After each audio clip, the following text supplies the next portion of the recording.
कणकवली नगरपंचायत निवडणुकीमध्ये नारायण राणेंची दोन्ही मुलं आमने सामने। पक्षासाठी 100% देणार असं नितेश राणेंचं आव्हान, तर आपलेच आहेत तर समोर का असं निलेश राणेंचं प्रत्युत्तर। नाराजी नाट्यानंतर एकनाथ शिंदेंनी घेतली अमित शहांची भेट।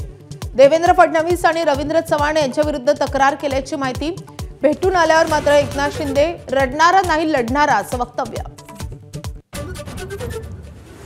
ठाकरे बंधूंचं युतीच्या दृष्टीने मोठं पाऊल। मुंबईत मनसेला 70च्या आसपास जागा सोडण्याची उद्धव ठाकरेंची तयारी। जागा वाटपाची प्राथमिक चर्चा सुरू झाल्याची माहिती। मवियात मनसेला नवा भिडू म्हणून घेण्यास काँग्रेसचा नकारच। मुंबईमध्ये आघाडीसाठी काँग्रेसकडून शरद पवारांना साथ, तर ठाकरे बंधूंबाबतची काँग्रेस राष्ट्रवादीची अंतिम भूमिका आठवड्याभरात ठरणार। बिहारमध्ये पुन्हा एकदा नितीश राज।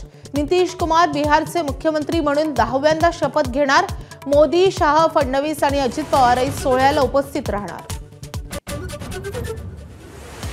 वसईमध्ये शाळकरी मुलीला जीवघेणी शिक्षा करणाऱ्या निर्दयी शिक्षिकेला अटक। हायकोर्टामध्ये याचिका, शाळेवरही कारवाई करण्याची मागणी।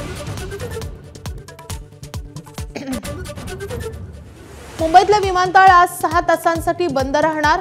धावपट्टीच्या देखभालीच्या कामासाठी सकाळी 11 ते सायंकाळी 5 पर्यंत विमानतळ बंद राहणार।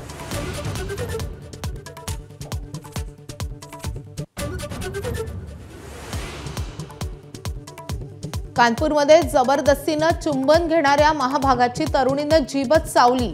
रक्तबंबाळ झालेल्या लंपट तरुणावर रुग्णालयात उपचार सुरू। जपानमध्ये 170हून अधिक घरांना भीषण आग। लष्कराचे हेलिकॉप्टर बोलावून आग विझवण्याचे प्रयत्न। कित्येक किलोमीटरपर्यंत आगीच्या ज्वाळा।